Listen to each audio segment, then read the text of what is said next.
I genuinely believe that the Catholic Church is not, to put it at its mildest, a force for good in the world. And therefore it is important for me to try and marshal my facts as well I can to explain why I think that.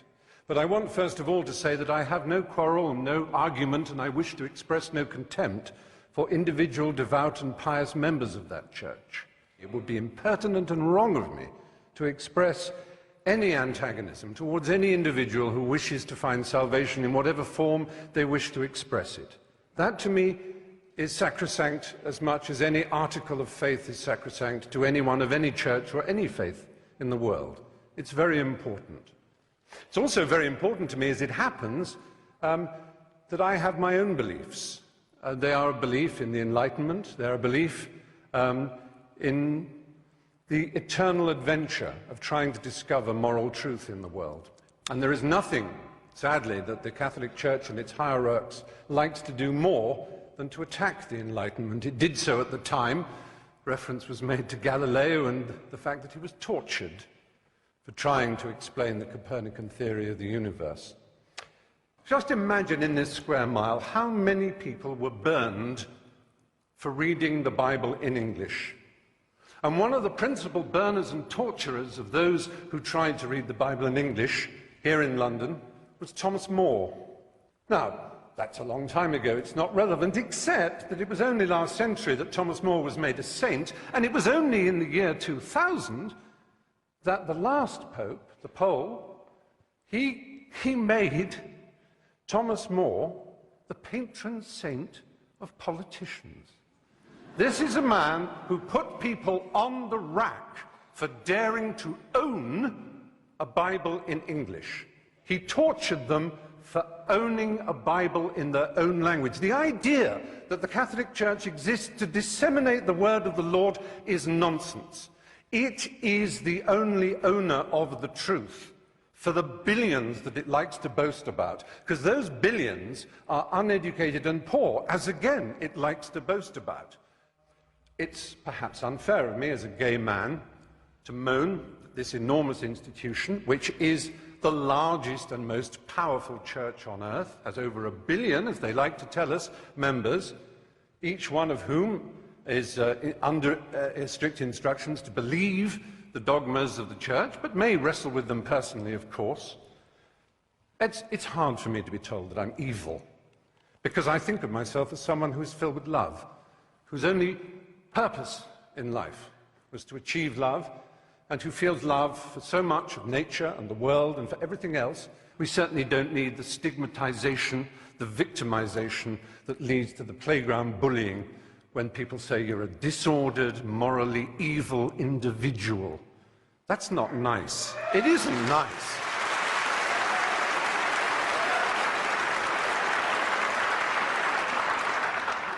The kind of cruelty in Catholic education, the kind of let's not call it child abuse, it was child rape. The kind of child rape that went on systematically for so long.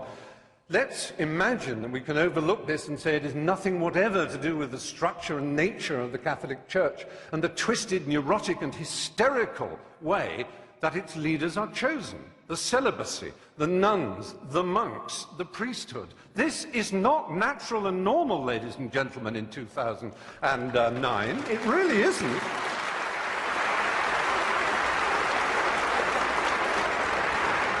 I have yet to approach one of the subjects dearest to my heart. I've made 3 documentary films on the subject of AIDS in Africa. My particular love is the country of Uganda. It's one of the countries I love most in the world. There was a period when Uganda had the worst incidence of HIV/AIDS in the world. But through an amazing initiative called ABC, abstinence, be faithful, correct use of condoms, those 3, I'm not denying that abstinence is a very good way of not getting AIDS. It really is. It works. So does being faithful. But so do condoms. And do not deny it.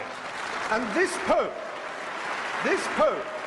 not satisfied with saying condoms are against our religion, please consider first abstinence, second being faithful to your partner, he spreads the lie that condoms actually increase the incidence of AIDS. He actually makes sure that aid is conditional on saying no to condoms. I have been to, there's a hospital in Bwindi in the west of Uganda where I do quite a lot of work. It is unbelievable, the pain and suffering you see. Now, yes, it is true, abstinence will stop it. It's the strange thing about this church. It is obsessed with sex. Absolutely obsessed. Now, they will say, we with our permissive society and our rude jokes are obsessed. No, we have a healthy attitude. We like it, it's fun, it's jolly, because it's a primary impulse. It can be dangerous and dark and difficult. It's a bit like food in that respect, only even more exciting. The only people who are obsessed with food are anorexics and the morbidly obese. And that, in erotic terms, is the Catholic Church in a nutshell.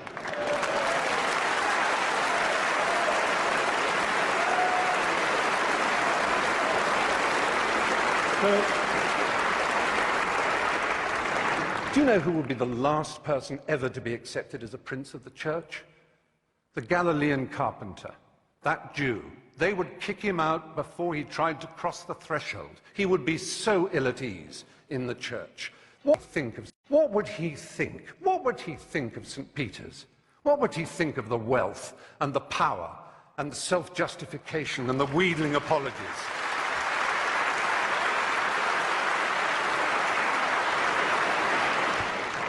The Pope could decide that all this power, all this wealth, this hierarchy of princes and bishops and archbishops and priests and monks and nuns could be sent out in the world with money and art treasures to put them back in the countries that they once raped and violated.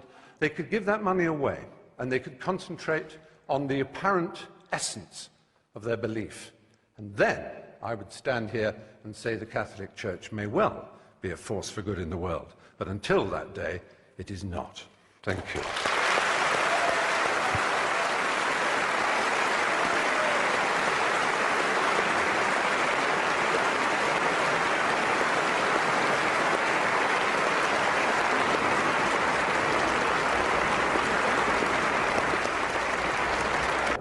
I suppose I'm slightly disappointed that Ann Widdicome in particular should say, oh, I knew they'd bring up condoms and child rape and homosexuality. It's a bit like a burglar in court, so you would bring up that burglary and that manslaughter. You never mention the fact I give my father a birthday present. You know, it's, yes, are you getting the message? There is a reason we hammer home these issues, because they matter. There's such an opportunity, owning 1 billion souls at baptism. It's such an opportunity to do something remarkable to make this planet better. And it's an opportunity that is constantly and arrogantly being avoided, and I'm sorry for that. Okay.